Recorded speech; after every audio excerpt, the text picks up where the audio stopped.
Medina University. That's one. The other thing is, guys, you know, I've had multiple messages on my Instagram, on Facebook, on YouTube. Every time I put a video up, there's always that guy who's commenting, "Akhi, you're a sellout." Scholars for dollars. Ulama al-hayd wal nifas. Scholars of postnatal bleeding and also menses. So the reality of the matter is, guys, and let me try and break this down from a very ilmi perspective. First and foremost, we need to understand that no one on the face of this earth can we say unrestrictedly the religion of Islam is taken directly from the actions and the statements that he says. Except who? The Messenger sallallahu alaihi wasallam. No. Okay, so that includes everybody, right? Abu Taymiyyah and anybody else. Me, you. I've never seen any videos by this guy before. He has 9,000 followers. Where is it? 9,910 subscribers. It's funny because Amani Noor has around 8,000, 9,000 as well. And she's not a scholar or even slightly educated, apparently. Astaghfirullah. I know it's Ramadan, but you gotta call a spade, as they say. Nobody on the face of this earth represents al-Islam like that. That every action that he does, that we say, okay, this is how Salafiyya is, or this is how the Sunnah is, or this is not how the Sunnah is. There's nobody like that. Yeah, okay, true. Everybody's just a person, right? You're a Muslim, and that's what you are. Because that's the only person who should the religion should be taken like that from is the Messenger sallallahu alaihi wasallam and the companions collectively. So why do we not speak out against the Saudi government? Okay, yeah, see, I knew that it was going to be like this. I don't know exactly what he's going to say, though. I see, you know, that's what the question is, right? It says, why do you guys defend the Saudi government?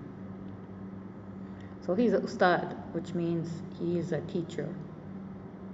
And his kunya is Abu Taymiyyah, which means the father of Taymiyyah. I don't know, does he have a name? Or he's just Abu Taymiyyah? For more information, then click the links below. And to know whether they are kuffar or not. See, right there, the way that's written, I mean, is this Abu Taymiyyah's channel? I think it is. These videos should be more than enough. Dealing with the rulers, part 1.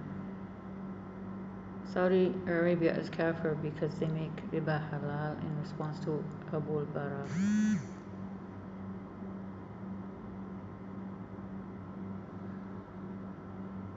Well, I've never heard that they make riba halal, but anyway.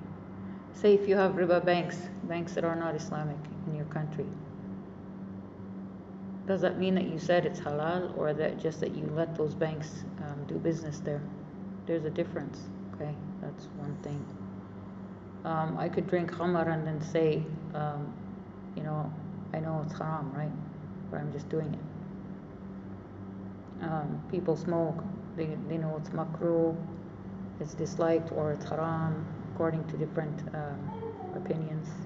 If you ask a scholar, people who smoke, they might get the response that, well, it's makruh or it's haram, right? Nobody's going to say it's halal, you should do it, smoking is good for you. So a difference of opinion is okay, but so anyway, I was interrupted for a second there. I was going to tell a story about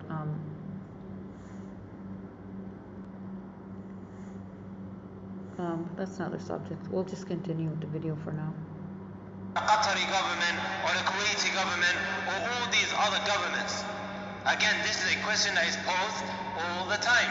You're speaking about this, why don't you speak about that? Firstly, what is the correct methodology in dealing with the mistakes of the rulers?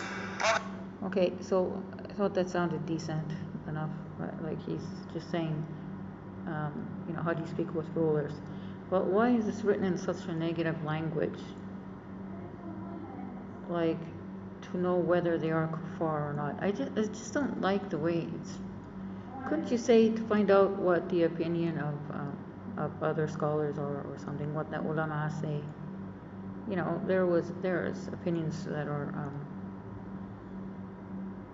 go way back. It's not a modern thing, right? This question.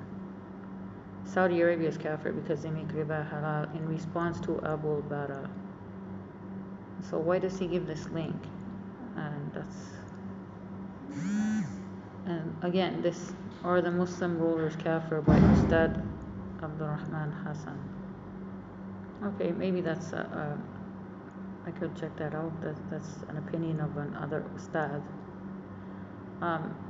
Ustad means teacher. I mean, you're not a big scholar or anything if you're a teacher, right? You studied Islam. There are hundreds of thousands probably now of people studying Islam, or millions even. Okay, so let's say 100,000. Let's not get carried away. And Hafiz Quran, there are so many people Hafiz Quran, tens of thousands at least. Okay. My own family, we had 4 Hafiz. You know, they got Hafiz when they're very young, like in their teens or early 20s. But like the youngest one we had was 14. He memorized 15 juz'a, which is half the Quran, in one summer. And he was already Hafiz 15 juz from before, over a few years in school. And so that's it. He wanted to finish, so he took a summer course and finished it really fast. Okay. Anyway, I'm getting off track. Okay, so what he said there was not extreme or anything, but I just want to see what else is going to happen here. Sallallahu alayhi wa sallam, he told us, من أراد أن ينصح لذي سلطان فليأخذ بيده فيخلو به. Whoever wants to advise a ruler, then let him take him by the hand and let him seclude himself with him. فإن كان كذلك وإلا فقد أدى الذي عليه. If he accepts his advice, then great. And if he doesn't accept his advice, then you have fulfilled the right that is upon you. Do we defend their mistakes? Recently, when Donald Trump went to Saudi Arabia, people are messaging me, why don't you do something about it? Like I am in the government office and I have access to the king to go and advise him about what is going on. First you have to understand, guys, the Saudi government, nobody said they're ma'soom. Nobody said they're infallible. The khair they have done for the ummah, did you know you cannot fulfill one of the pillars of your religion except firstly through Allah subhanahu wa ta'ala. Okay, so he said, you know, what does the government do for the ummah, for the Muslims? Right? They're doing a lot. There's lots of khair, goodness, okay, from Saudi Arabia. Okay, just hear that again. Guys, the Saudi government, nobody said they're ma'soom. Nobody said they're infallible. The khair they have done for the ummah, did you know you cannot fulfill one of the pillars of your religion except firstly through Allah subhanahu wa ta'ala, and then secondly the Saudi government. The khair they have done for this ummah is no other than any other government. Yeah, not just Hajj and Umrah, not just the pilgrimages, giving you, you know, permission to come to their country, right? Say if there was such a big problem of terrorism and people from outside committing sins like that, okay, crimes, terrorism or other crimes, of course Saudi could ban them, right, if they had to. But they haven't done that. They even had in Hajj one year a big problem, you know, a lot of people died. Hundreds of people died because it was so crowded, and people were not maybe following the proper conduct, you know, crowding other people and so on. So sometimes there are problems, right? Like there's this. So that's why they've built up the haram with these different levels where you can do your sa'i between Safa and Marwa, where you walk between Safa and Marwa, these two hills. They made 3 levels above, so you could actually for the tawaf they did that. And Safa and Marwa, it's spacious enough when it's in Ramadan. If you go Umrah in Ramadan, even though there's like 2 million people there, but or 1 million, 2 million, I don't know exactly. But in Hajj it'll be way more crowded, right? But still, so there have been lots of improvements, over the years and over the past decade. And on top of that, we say everything they do, we don't go and defend their mistakes. Allah subhanahu wa ta'ala says to us in the Quran, وَلَا تُجَادِلْ عَنِ الَّذِينَ يَخْتَانُونَ أَنفُسَهُم. Do not defend those who oppress themselves.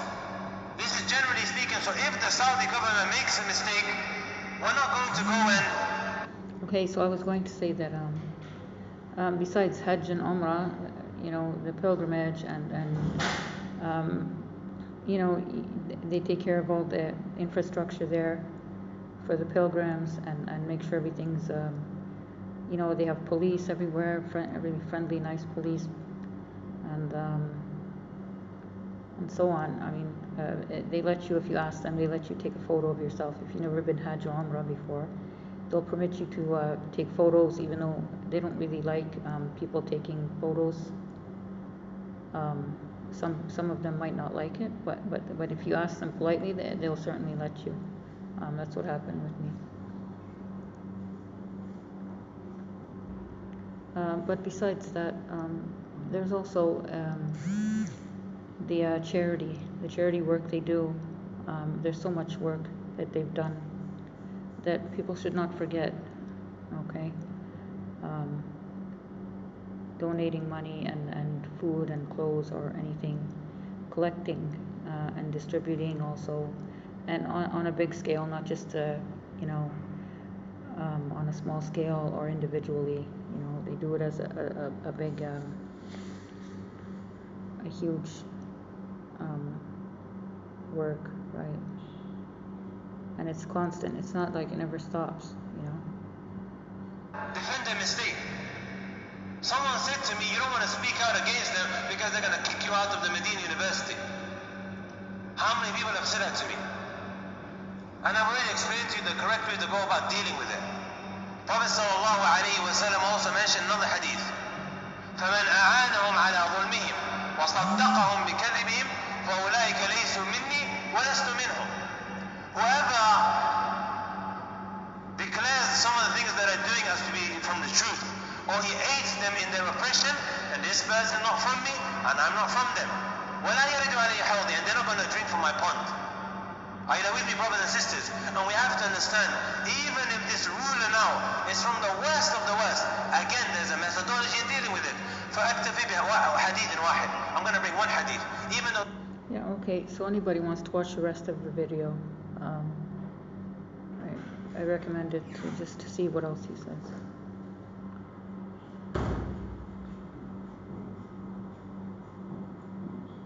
I'd prefer just to go see some other videos now. There's one here called Reflections on Trump's Visit to Saudi by Nasiha Sessions. I'll watch that later. And there's one here, My Visit to the Magician in Yemen. I'll check this one out.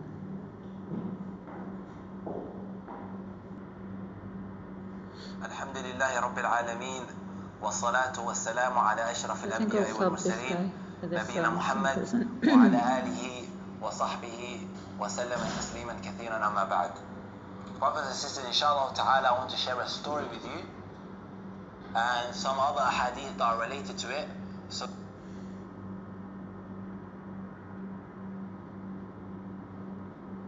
Okay, so it says, okay, so in the description it says, this is published on December 24th, 2015.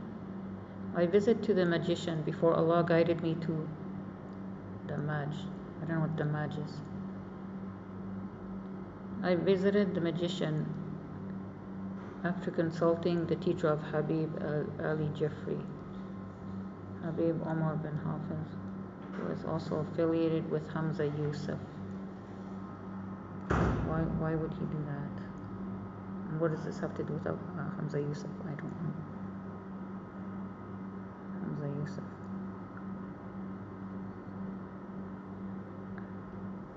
الحمد لله رب العالمين والصلاة والسلام على أشرف الأنبياء والمرسلين نبينا محمد وعلى آله وصحبه وسلم تسليما كثيرا أما بعد. Brothers and sisters, inshallah ta'ala, I want to share a story with you and some other hadith that are related to it, so that you don't fall into the same thing that I fell into. And I want to speak about my visit to the magician.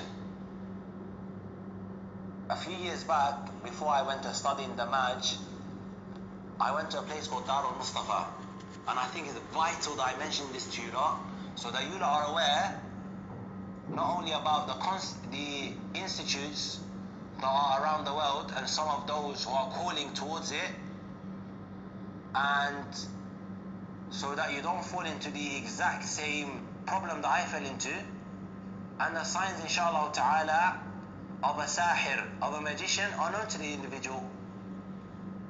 When I went, I at the time didn't have much knowledge, rather if anything, because I was running around on the streets of London, moved to Leicester, decided to go and memorize the Quran and learn the Arabic language.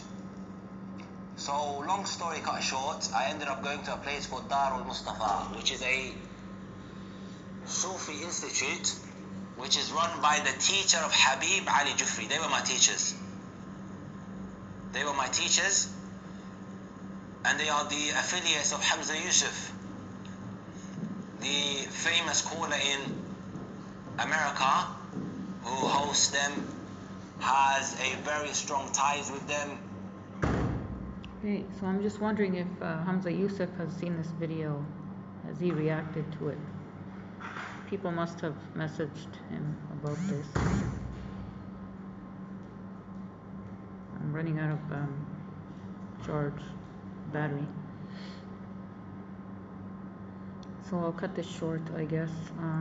People can also watch this video.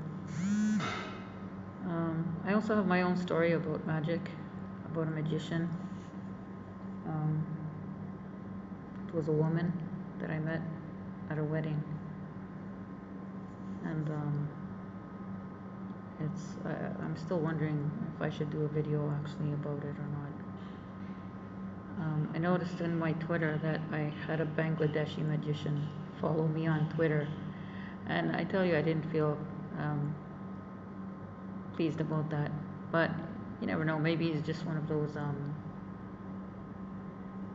fake magicians that does tricks or something for money or whatever. I don't know. But Bangladesh, they could have, I'm sure there's magicians there. So he's called anyway, I won't say his name is or anything. Or he calls himself Lawrence